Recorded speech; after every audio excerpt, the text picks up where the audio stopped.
हम भी भाजपा के हैं, लेकिन भाजपा अगर गलत करेगी तो गलत कहेंगे, सही करेगी सही कहेंगे। अभी जनता चाह रही नरेंद्र मोदी को, अगर यहाँ का उम्मीदवार नरेंद्र मोदी भी होते हैं। हम तो एक ही बात कर रहे हैं, बदकट मंच में बदकट्टी आप कितनों कर लीजिए, लेकिन भारतीय जनता पार्टी जिसको 2024 और 2029 नरेंद्र मोदी जी के नाम पर देश फिक्स कर दिया है। विपक्ष कहता रहे, इससे मेरा मतलब नहीं है। मतलब ये है, इंडिया वाले कह रहे हैं कि हार इस बार बीजेपी की करारी है। इंडिया में कौन कौन लोग हैं ये सोचे हैं? पूरा महागठबंधन है। नीतीश कुमार स्वार्थ की राजनीति करने के लिए अवसरवादी नेता बन के तैयार हुए हैं कि अदर स्टेट जब विकास कर रहा है तो हमारा पटना साहिब भी तो विकास कर जाएगा।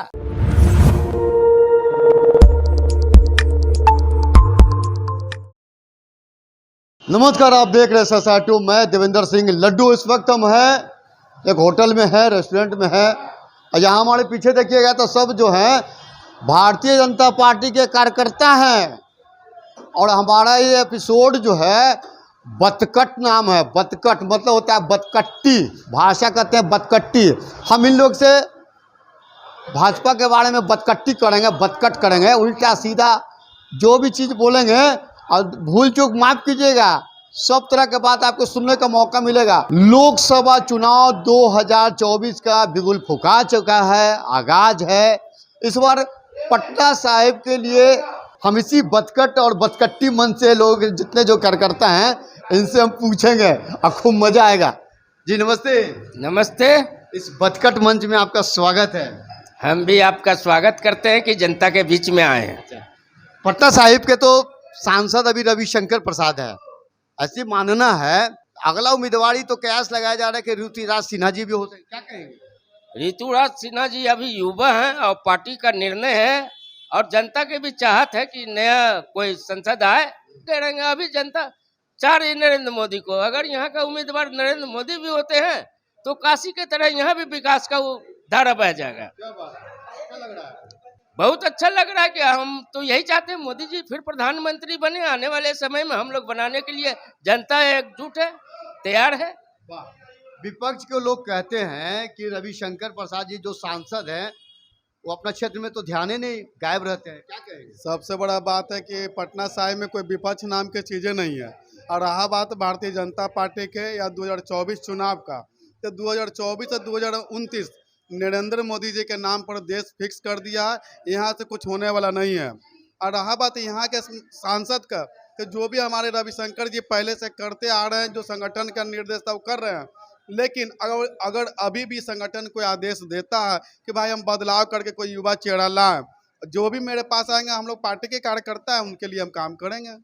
रविशंकर प्रसाद जी काम किए हैं। रविशंकर जी को जो ऊपर से फंड मिला वो काम किए, केंद्र के जो योजना रहता है वो लाते हैं। लेकिन अभी हम लोग चाहते हैं कि हम लोग युवा वर्ग हैं, अभी ऋतुराज सिन्हा जी अभी एक्टिव हैं, हम चाहते हैं कि उनको मौका मिले। बाकी वो राज्यसभा से ऐसे भी वो मंत्री बन ही जाएंगे, उनको रविशंकर जी को रोकेगा नहीं।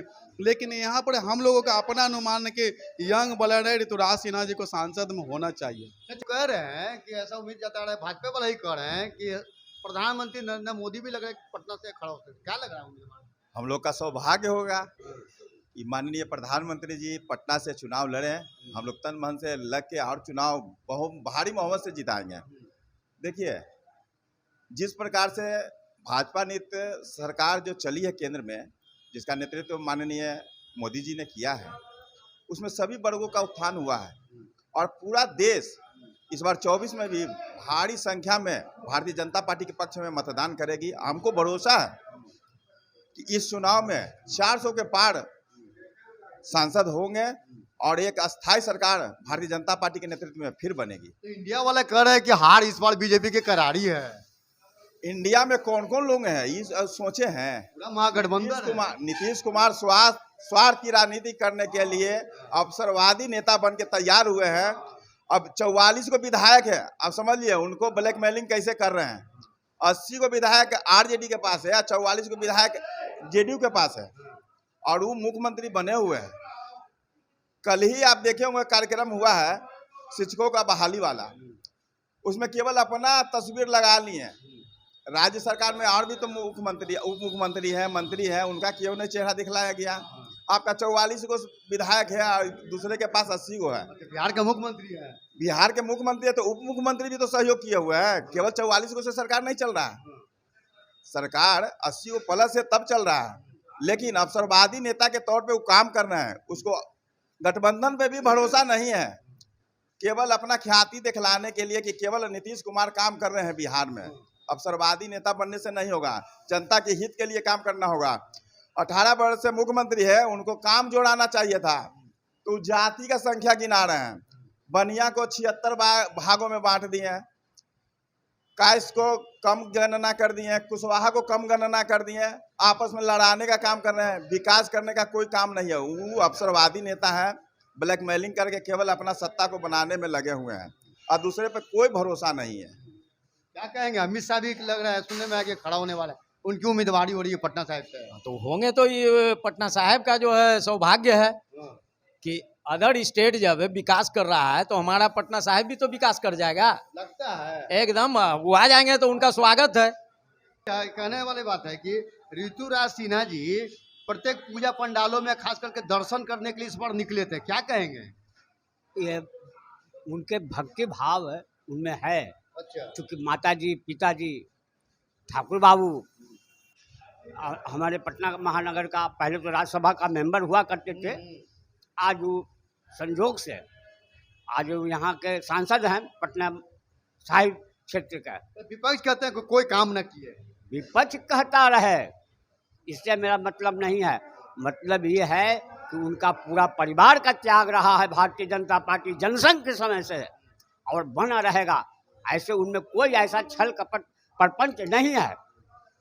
भले वो केंद्र में दिल्ली में ज़्यादा समय दे रहे हैं और एक अच्छे प्रवक्ता भी हैं, और इस आधार पर हम तो उन्हीं को चाहेंगे। हम तो एक ही बात कर रहे हैं, ये बदकट मंच में बदकट्टी आप कितनों कर लीजिए, लेकिन भारतीय जनता पार्टी जिसको यहाँ खड़ा कर देगा उसको हम लोग जिताने का काम करेंगे। इसलिए कि मेरा एक ही देश का मुद्दा है, इसलिए नरेंद्र मोदी के नेतृत्व में कोई भी आ जाएगा हम उसको जितावेंगे। हाँ, आप कमर कसे हुए इंडिया वाले भी। इंडिया वाला कमर कसे हुए है तो भारतीय जनता पार्टी के कार्यकर्ता भी कमर कसे हुए हैं। हम सब अनुशासन पार्टी के कार्यकर्ता हैं। पार्टी किसी को भी संबल देगा, हम लोग तैयार है मैदान में पटकनिया देने के लिए। इस बार घोटालोबाजों का, परिवारवादी करने वालों का, भ्रष्टाचारियों का नहीं चलेगा। सत्ता लोलुपता के कारण ये लोग इकट्ठा हो गए हैं, लेकिन विचार मिलता नहीं है, काम करने वाला नहीं है। इसमें से सबसे ज्यादा इस गठबंधन में जिसपे घोटाला का आरोप है वही लोग इकट्ठा है, या आरजेडी हो, ममता बनर्जी हो, नीतीश कुमार के भी मंत्री बेदागी हो चुके हैं। अब ये चलने वाला नहीं है, जनता जान चुकी है। 2024 में पुनः भारतीय जनता पार्टी के नेतृत्व में और मोदी जी के नेतृत्व में एक बड़ी संख्या में सांसद जीत के जाएंगे और एक अस्थायी सरकार बनने जा रही है। धन्यवाद। ये तो जनता जनार्दन ही तय करेगी कि 2024 का लोकसभा का क्या परिणाम आता है। इसे बदकट मंच में बदकट्टी किए हैं और भारतीय जनता पार्टी भी कम नहीं है, खूब बदकट्टी किए हैं, खूब बदकट किए हैं। ऐसे ही बदकट मंच पे हम फिर से आएंगे आपसे। जय हिंद।